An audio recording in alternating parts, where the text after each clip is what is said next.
gun ownership. Some of my fondest memories of my late grandfather involved him showing me archery and how to field dress small game and fish. Some of my fondest childhood memories pertain to hunting in the woods with my pop, killing my first deer, and so on. There's a coming of age ritual in our family. You get a little deer blood smeared on your face. Just an Indian thing, says my mom. You learn primitive skills. You learn marksmanship, hunting, fishing, and trapping, tracking, and gun safety. These are paramount to our survival here in the South, should things go awry. This is vital to our heritage, by the way. The idea that any adolescent boy or girl doesn't understand these things seems ridiculous because it brings joy to fathers. The idea that anyone want to rob an adolescent boy or girl of these things seems ridiculous because it brings joy to fathers and mothers everywhere to see their kids growing up to be skilled adults, to possess primitive skills and survival instincts. Sometime between 12 and 17, kids in our culture will bag a deer, several in many cases.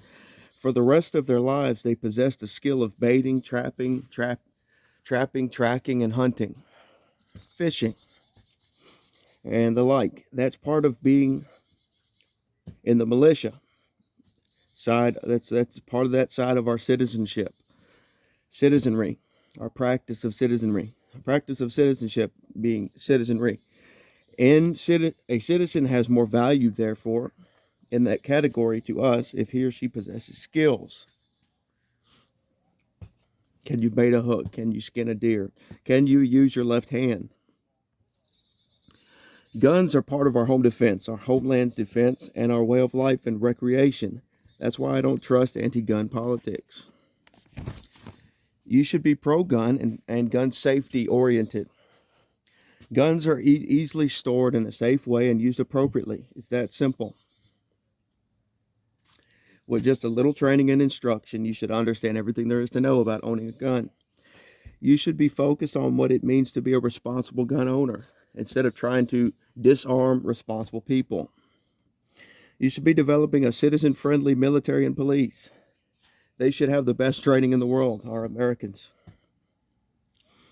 Right now, there are people employed by the state. They need intelligent training. So do our citizenry. Can a person learn wisdom from wise teaching? I believe anyone can learn to access intuition and sound reason. That, in essence, is considered wisdom. Quote unquote, I'm asking wisdom. I'm asking a few questions. Do you believe nonviolent criminals exist? Do you believe sex offenders need harsher punishments? Do you believe your vehicle is an extension of your home? Under what circumstances should a person be killed? If you already have answers, you're a thinker. If you already have answers, you're a thinker. That tells me that you've already thought some over these subjects.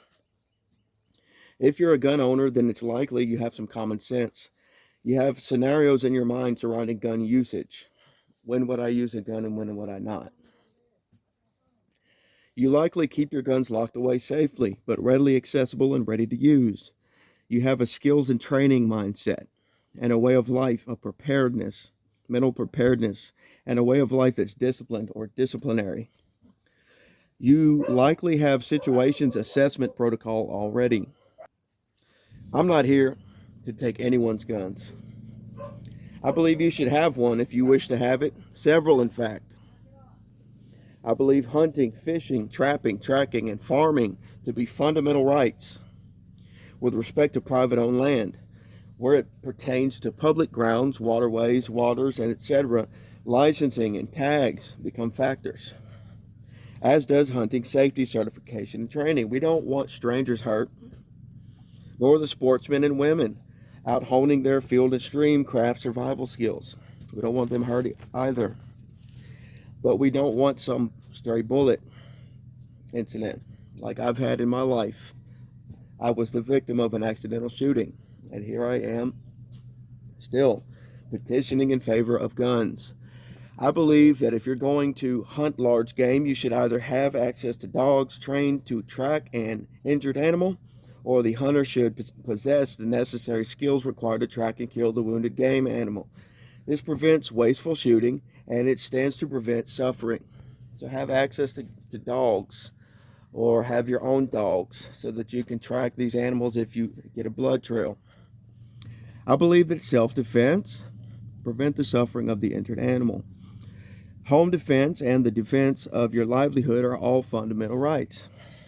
Weapons assist all three forms of self-defense. Why? Because the animal may not even bleed out. It might live with the injury. So you want to be able to find and terminate the wounded animal.